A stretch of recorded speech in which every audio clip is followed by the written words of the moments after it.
Murder at Ocean View College. Chapter 2. Captain Mitchell Investigates. While Danny and Jade were discussing the possibility of a murderer loose on campus, Captain Mitchell dashed in.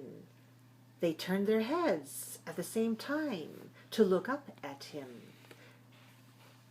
They watched him take off his cap and scrape his thick fingers over his shiny, bald head. "Danny, Jade," he nodded at the two student cops. "Captain Mitchell," Danny said, "she's in there." He pointed to the open office door. The captain looked down at the mess of papers and spilled coffee on the floor. He shook his head, then turned his eyes in the direction of the open office door. 3 pairs of eyes focused on the blue high-heeled shoe in the middle of the floor. Captain Mitchell stepped inside. The students looked at each other, shrugged, and followed him. "Don't touch anything," Captain Mitchell growled. "This is a crime scene." "Yes, sir," they said at the same time. They stood still and tried not to breathe too loudly. They followed the captain with their eyes, afraid to get too close.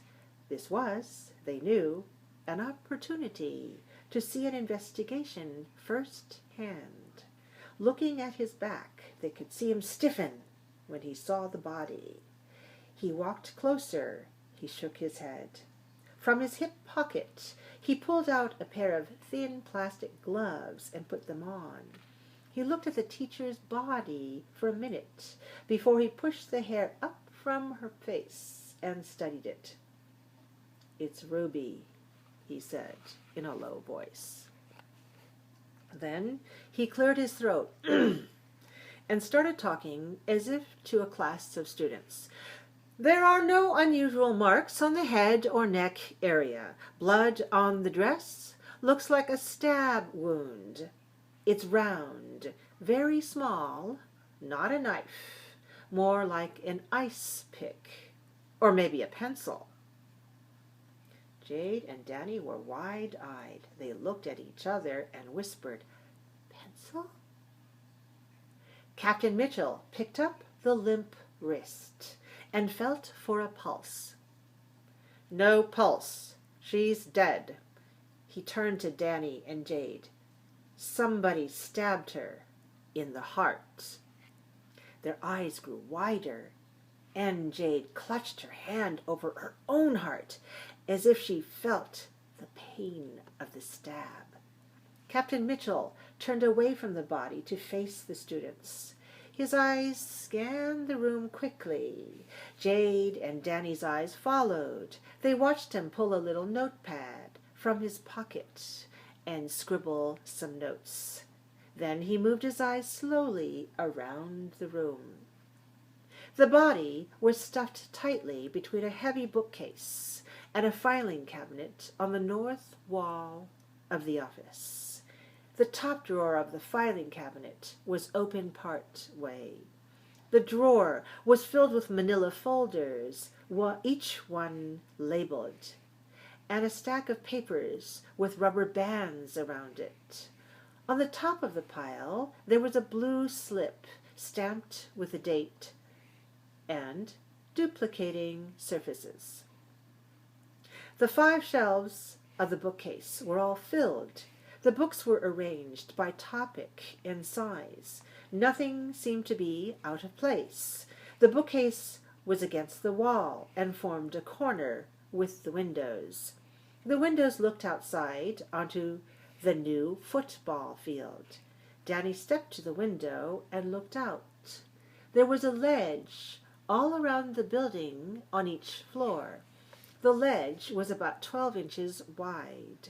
He was looking at the pigeons sitting there when the captain's voice brought him back to attention. "Don't touch anything," Captain Mitchell barked.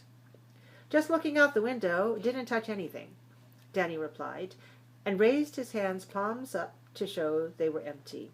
The captain did not comment, but continued his investigation of Miss Quinn's office. In front of the window was a small desk holding a computer, and beside it a chair on rollers. The computer was on, and there was a screensaver with several very colorful fish swimming back and forth across the computer screen. On the south wall there were 3 coat hooks. One held a blue raincoat, and a blue umbrella hung from another one. The third hook was empty. Captain Mitchell looked thoughtfully at every inch of Miss Quinn's office. Danny and Jade watched, but did not speak. When he was finished examining the office, Captain Mitchell turned around and scratched his scalp again. "Now," he addressed Danny and Jade, "what were you 2 doing here?" I had an appointment with Miss Quinn," Jade stammered, then cleared her throat. "And you?" He pointed at Danny. "Jade called me." "I'm the captain. You're supposed to call me." "You weren't in, sir, so she called me." "Officer Lee, you were the one who found her?" The captain barked again. "I did." Jade looked straight at him. "Like this?" "Yes, sir." They felt the captain's sharp eyes moving from one to the other and back. Then he spoke again. "City police are on the way. You 2 are going to have to go downtown and answer some questions." He scratched his bald head again and started to walk away. He turned back towards Danny and Jade. "Well, come on, let's go." Jade grabbed Danny's hand, and they followed the captain out the door. Coming toward them as they left was another officer carrying yellow tape to place across Miss Quinn's office door.